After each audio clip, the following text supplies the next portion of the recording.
Welcome back to Boilers and Beyond. I'm Jordan Jones. We're reaching the end of another sports year as the semester comes to an end in West Lafayette, and folks ever so slightly start to dream of football season. There's not a whole lot of news to discuss right now, so what I'm going to do today is look back at this year of college sports and discuss what we've learned in this ever so changing landscape of college athletics as we go prepare for another year in the post-NIL, post-transfer portal era where the sport looks different year over year and things change year over year. If you don't already, be sure to follow the show on Twitter at Boilers Beyond. There's going to be plenty to talk about this summer. If you're on Twitter, you see the burner accounts making their smoke signals of things to come. We don't really do the rumor mill on this show. This isn't what I intend the show to be. We don't talk about rumors. If you want actual good coverage of Purdue sports, there are places where you can go find that will put their name behind their product. So as news breaks, we'll talk about it here on the show. We're here all summer. Be sure to subscribe wherever you get your podcasts, but also follow on Twitter at Boilers Beyond and send me some questions, guys. Anything you want me to talk about. We've got a few guests coming on this summer that are new, that are exciting, but it's not like I have a ton planned here for the summer. We're going to kind of make it up as we go. So anything you want me to talk about, send it my way. I view everything we've learned in two separate buckets. It's on the field and on the court, where it's about the product that exists in college athletics right now from a gameplay standpoint, or from an on the field impact stuff, and then it's off the field. All of the stuff in the big picture of college sports, in the legal battles, in the financial standing, all of that stuff. I put these in two separate buckets. On the field and court, one of the things that I have found interesting and has stood out to me is that coaching still matters. Just as much as ever, coaching still matters. We had this as a sports public, we had this thought when players started being paid and you saw some of these quote-unquote super teams assemble out of the portal, that maybe coaching didn't matter as much anymore. Maybe you just had to spend a bunch of money, get a bunch of talent on the field, and it would all work out. Now, Texas A&M under Jimbo Fisher probably should have been all of the indication that we needed that wasn't going to be the case. But as you look at college football this year, the best coaches in that sport right now, the ones who are doing the most winning, are very much your CEO types. They're not necessarily the X's and O's guru type. You look at Curt Cignetti, you look at Ryan Day, Mario Cristobal, Dan Lanning, Kirby Smart. All of these guys are more of the CEO than they are like Mike Leach, than they are someone who is so in tune with one side of the football. Everyone has a background. Everyone knows Kirby Smart's a defensive guy, and everyone knows Kirby Smart has a big hand in what Georgia does defensively, the same way Ryan Day does with Ohio State's offense. But these coaches are very much the CEO type, and I think you see that as the way things are going in the sport. You look at basketball, and Dusty May certainly categorizes as that CEO type. He won the national title. Matt Painter is among the best in the country, and he is the definition of it. I mean, he has an offensive and defensive coordinator in a sport where that's not really a thing. That is the type of coach that you're seeing in college basketball right now. It's what you're seeing in college football. But you are seeing these really good coaches figure it out and make it work. You are not seeing teams go on runs where you think, man, they're kind of doing it in spite of that coach, or man, I don't know how good this guy is. That's not really a thing. You are seeing the best coaches in the country still shine, even in an era where things have changed quite a bit. It is a new landscape of roster management and building your new roster every year, but you are seeing how much coaching matters because you have to put together a roster that fits what you want to do. This is something that Purdue basketball has done as well as anybody, where it has put together a roster virtually every year that fits what it wants to do, that fits the priorities that the Purdue program has. You see this in football too, where you have to get guys that are bought into what you're doing. You have to know what, as a staff, you're trying to accomplish. Or, hey, we have this quarterback where he's not a bomber, but we have to get receivers who can create some quick separation. We have to be able to put a run game and a play action game together. Like, you have to understand what you are and what you want your team to be, and then build towards that. And you're seeing the best coaches in the country be able to do it because coaching is still as important as it's ever been. And you can make an argument that now, with how many moving parts there are, it's even more important to have the right guy in that head coach's office making the right decisions 365 days a year. All of that comes with the caveat, and we'll get more to the finances and when we talk about off the field stuff, but you have to be competitive financially. You are seeing that it is really hard to win without money behind you. The gap is growing between the schools with money and the schools without money. And you've seen having money doesn't guarantee you anything. Look at Kentucky basketball this year. A $20 million roster that lost in the second round by 20 points to Iowa State without Joshua Jefferson. Yeah. Justin Jefferson plays for the Vikings. Sorry about that. You've seen it in football where some of these schools throw a ton of money at rosters and it just doesn't work out. It hasn't worked out. Now, not having money does likely guarantee you a lot. You're going to really struggle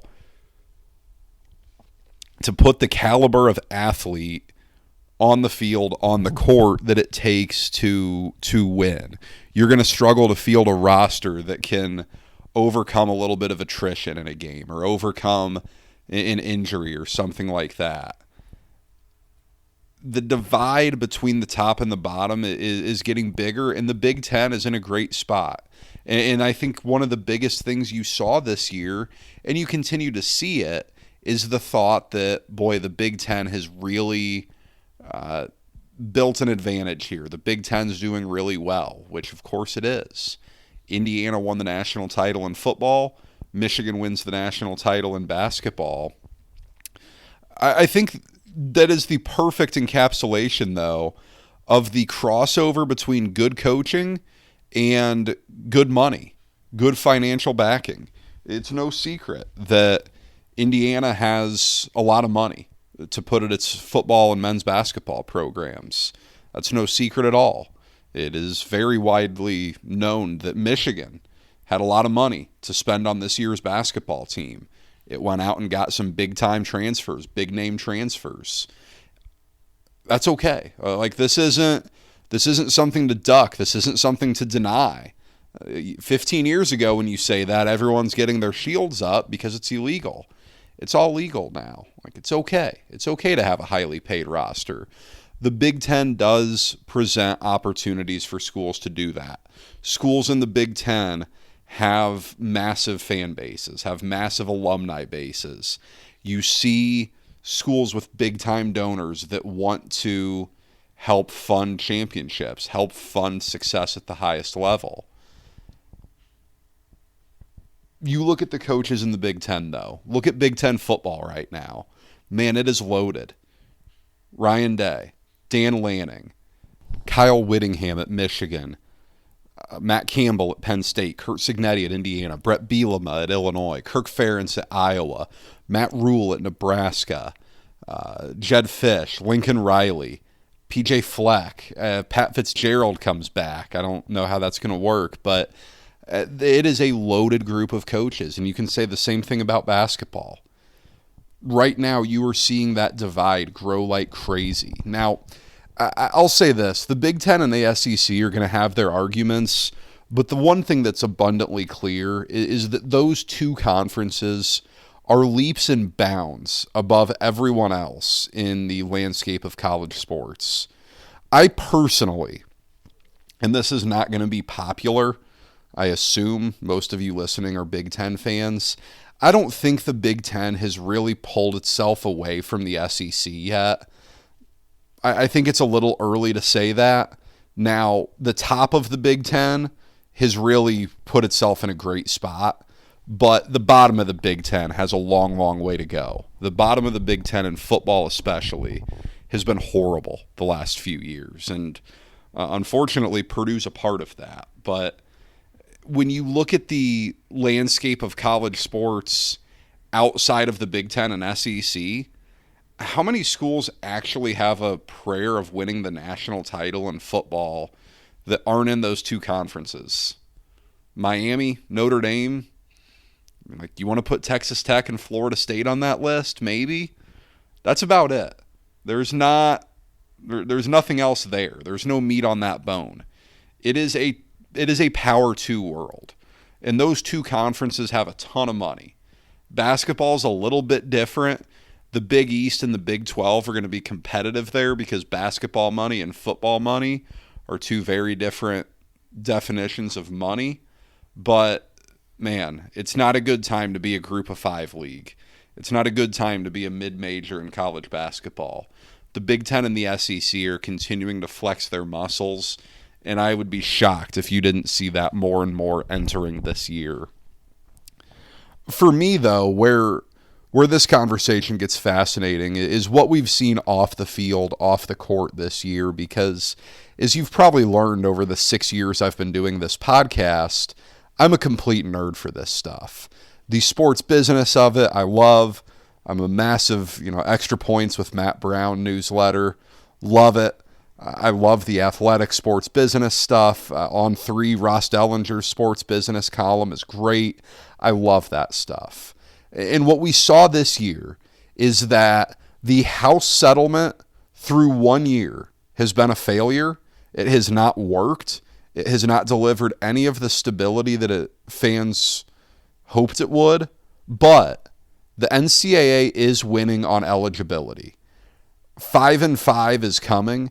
That is 5 years to play 5 seasons of sports. Redshirting will be a thing of the past. And so will these waivers to get an extra year of eligibility on the back end of your career, to pull a rabbit out of a hat and say, oh, you're coming back. That's going to be gone as well, or so that is the intent.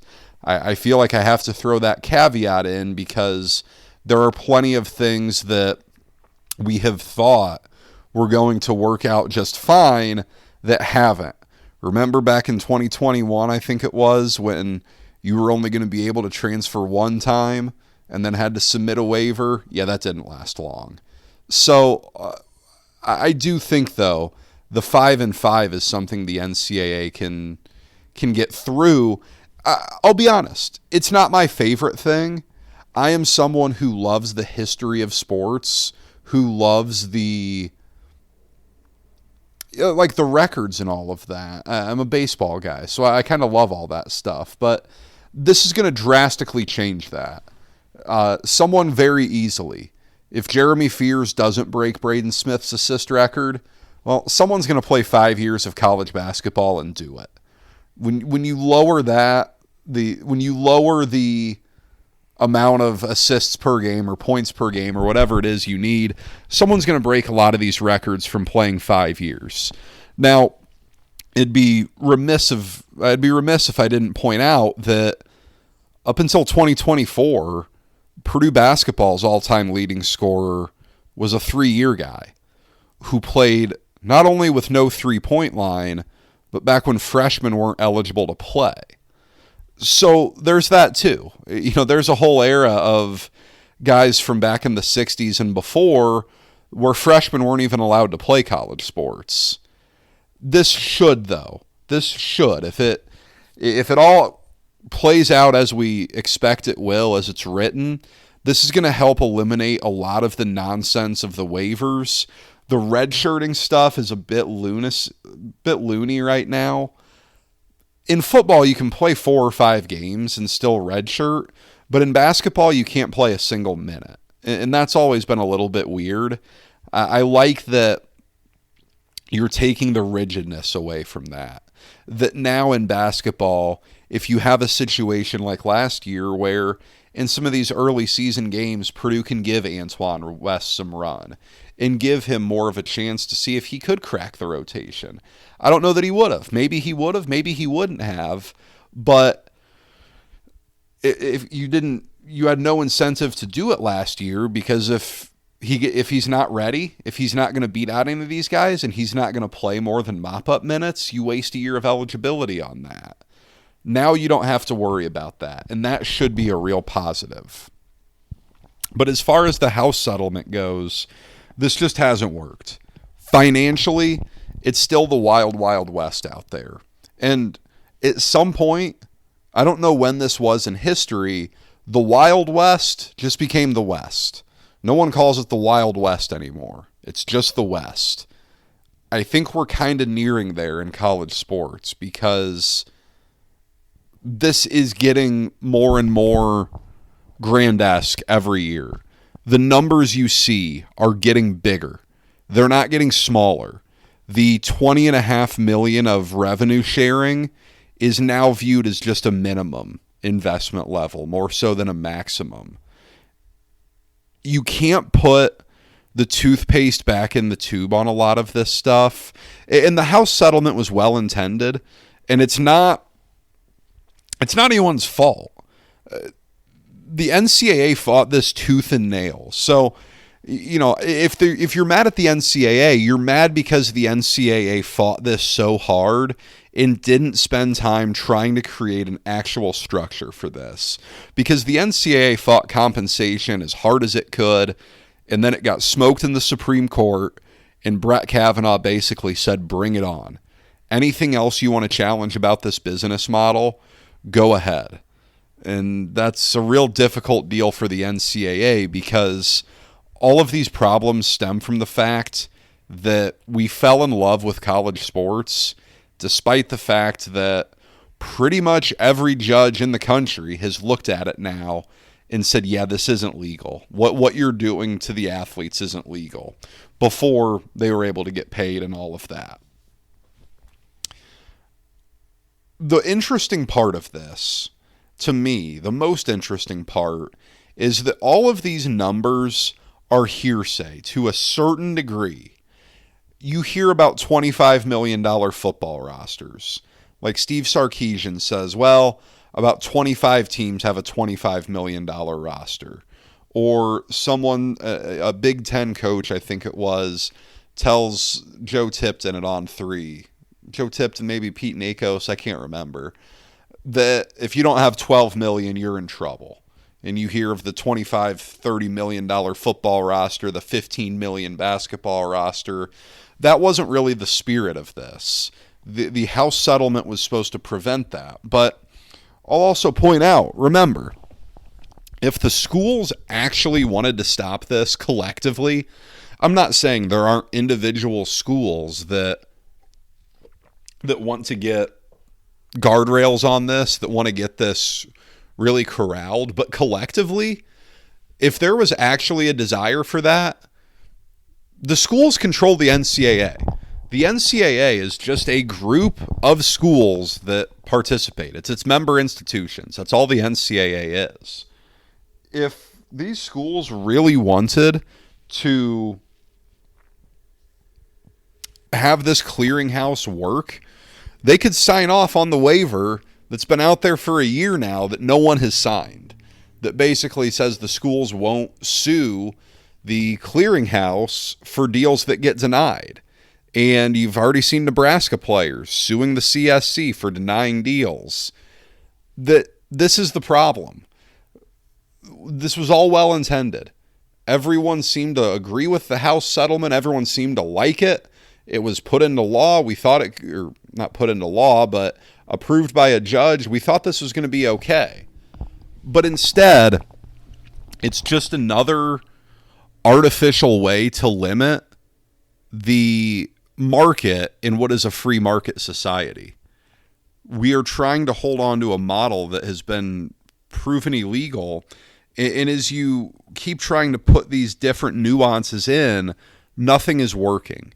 And it comes down to two ways that this can actually get settled from a legal perspective and make sense. You can get an antitrust exemption from Congress to where anything can go, really, to where you're not subject to antitrust litigation. Or you can get into a situation where student athletes are employees of some type and they are collectively bargaining with the NCAA or conferences or whatever governing body may exist. If you haven't been to a gas station this week, Congress has some bigger fish to fry. I don't know that I would hold my breath for Congress to really start worrying about college sports. There is an election this fall for all of these senators. I guess not all the senators, all of the representatives. Some senators are up this fall. I don't think Congress is going to be working super hard on an antitrust exemption for college sports. It doesn't seem to be the top priority. It probably shouldn't be the top priority.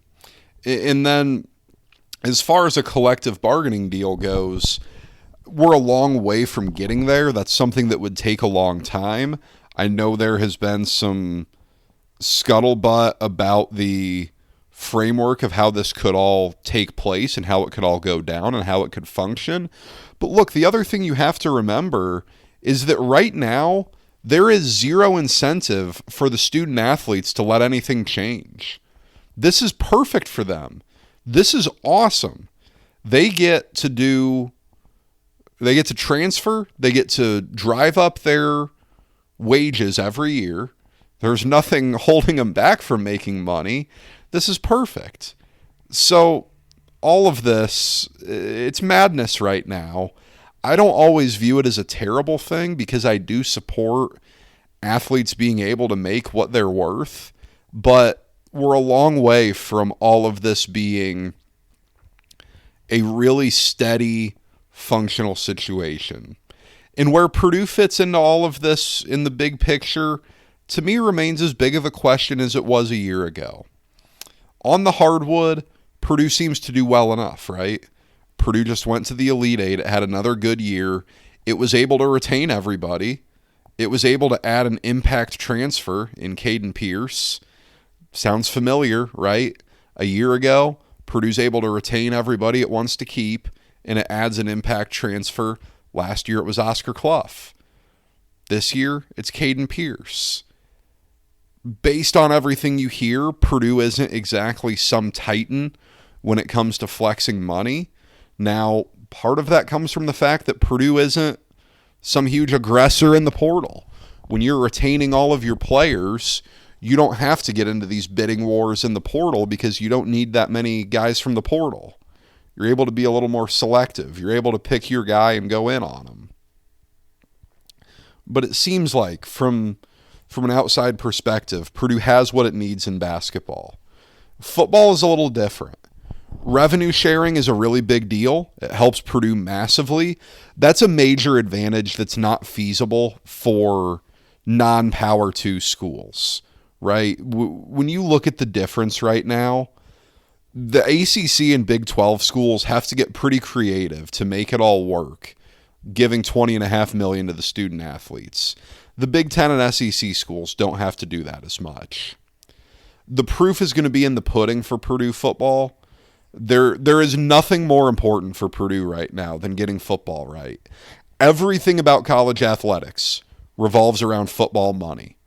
It is entirely driven by football money. Football money is what subsidizes everything else. And Purdue has as successful as of a men's basketball program as almost everyone in the country. Purdue has been consistently excellent there for a decade plus now, and over the last 50 years has been one of the best programs in the country. It doesn't touch football money. Purdue has to get football right. Purdue has to get football back into a competitive space. And, Barry Odom and company say they have all the money they need, and we'll take them for their word. We'll believe them. The proof is going to be in the pudding, though. Because, yes, what's happened in Bloomington exasperates everything, but the fact of the matter is Purdue's won 3 games in the last 2 years, and those wins have come against Indiana State, Ball State, and Southern Illinois. Purdue's gone winless in Big Ten seasons, and back-to-back Big Ten seasons. That's only the 3rd time it's happened in the Big Ten since the late 1970s. It's really rare that someone does that. Purdue did it. This cannot be the reality that Purdue continues to experience. There's too much on the line.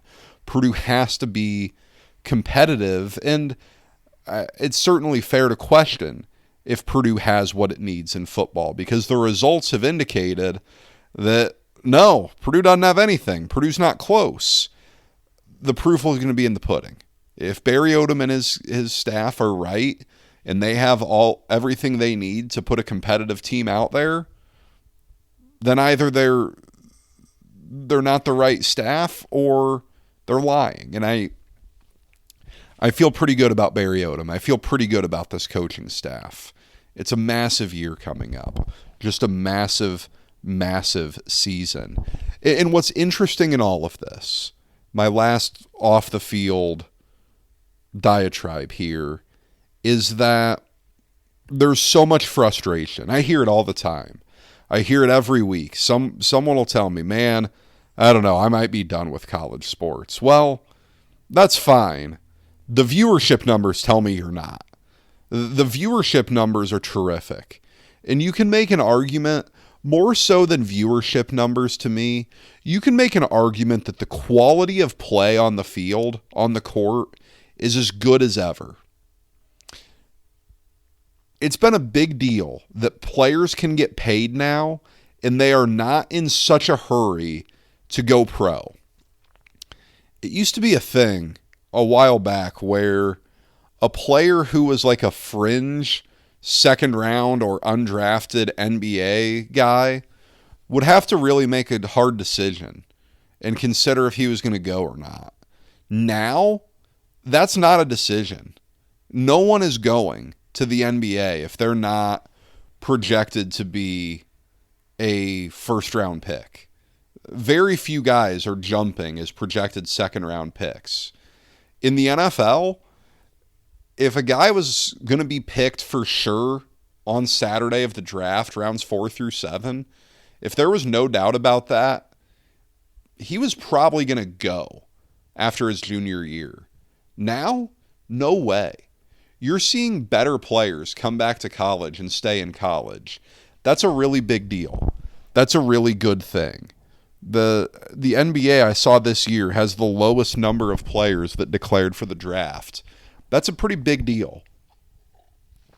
That's a great thing for college basketball. And it's a great thing for college football that better players are coming back. And you're seeing fans like it. It is a good product to watch right now. The off-the-field stuff is a mess, but the on-the-field product is great. What the SEC did on its TV deal last year dominated viewership.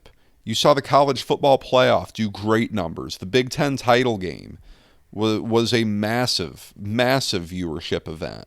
In college basketball, you saw numbers go up, and that's one of the fascinating things. There were some great regular season TV numbers this year, and the regular season gets intentionally devalued by college basketball like crazy. The tournament was a great success this year. It's really interesting, and of course the downside of that is that all of this shows no sign of stopping, right? The college football playoff is likely going to be moving to 24 teams at some point. The approval rating of that On3 put out a poll, like, how big do you want the college football playoff to be? And I think 24 teams got like 9% of the vote. Not exactly a ringing endorsement, yet we're headed there anyways. Is it going to devalue what is the greatest regular season in all of sports, the college football regular season? Yeah, it probably will, but that's not what matters to those making the decisions. You just saw it in basketball, where the NCAA tournament's going to expand to 76 teams. Your bracket is going to be a nightmare to look at on Sunday night. You're going to have games all day Tuesday and Wednesday to get to the Thursday at noon when you have a perfect 64-team bracket. But again, no one wants it. But we're going to get it anyways because it's all about the money. And right now, that's the tricky part is the Big Ten and the SEC hold all of the leverage here. They want as much money as possible, and the mid-majors have to agree. That's the sad part is this isn't all that much in the best interest of mid-majors, but they can't say no. It's a tough time for them. It really is. The gap is huge, and let's face it, we have a 68-team basketball tournament right now. How many of those teams actually have a chance at winning a national title? Like maybe 10 in a given year, maybe. It's a little bit ridiculous, but again, here we are. It's part of it. The landscape continues to change a little bit, and it's fascinating to see what's all gone on and where Purdue fits in all of it. This episode is brought to you by me. Yes, me. When I'm not watching sports, or more accurately, talking about them, I'm talking insurance with the people of Indiana. As an agent with Indiana Farm Bureau Insurance, I want to help you protect what you've worked hard to achieve. From home and auto to life and business insurance, I'm here to help you. Give me a call at 317-846-5861 or email me, jordan.jones@infarmbureau.com. And let's protect you from life's everyday risks. I wanted to close here with a little bit of thought here. The NFL draft came and went a week ago. Purdue had no players selected for just the second time in the last 30 years. It makes sense. Purdue has had very limited success over the last couple of years in football. I'm the one who writes the goldenblack.com Purdue in the Pros article every week during football season. And look, it's not a particularly great time for Purdue players in the NFL. There aren't many of them.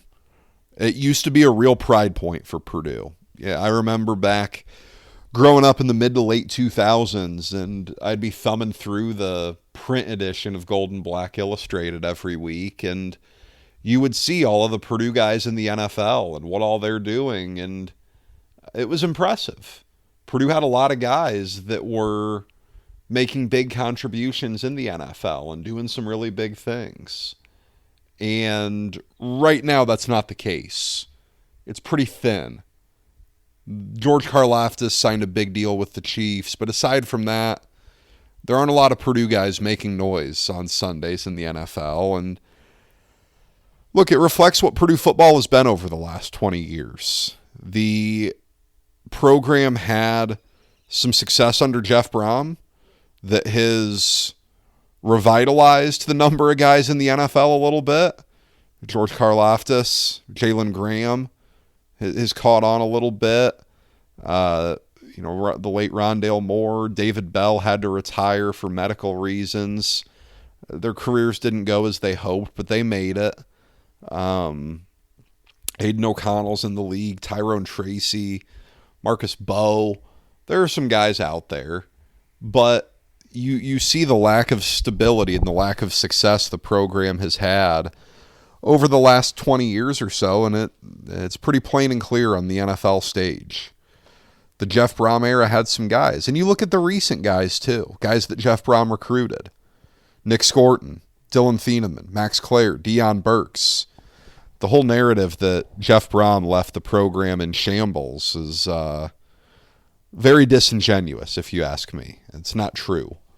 But the good part for Purdue is that it means less than it used to.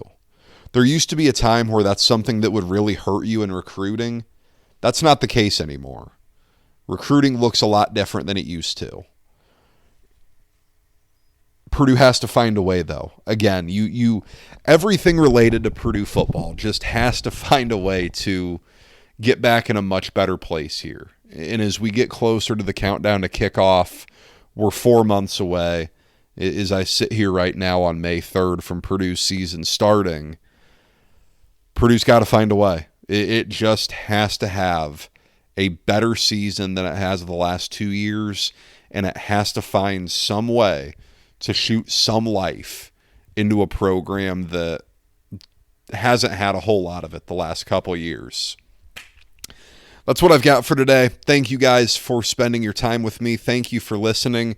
As I said, whatever you want me to talk about here this summer, send it my way. Do it on Twitter at BoilersBeyond. Email me, boilersandbeyondpod@gmail.com. I look forward to being back with you next week. And until then, guys, take care. Enjoy some of this nice weather. Talk to you soon.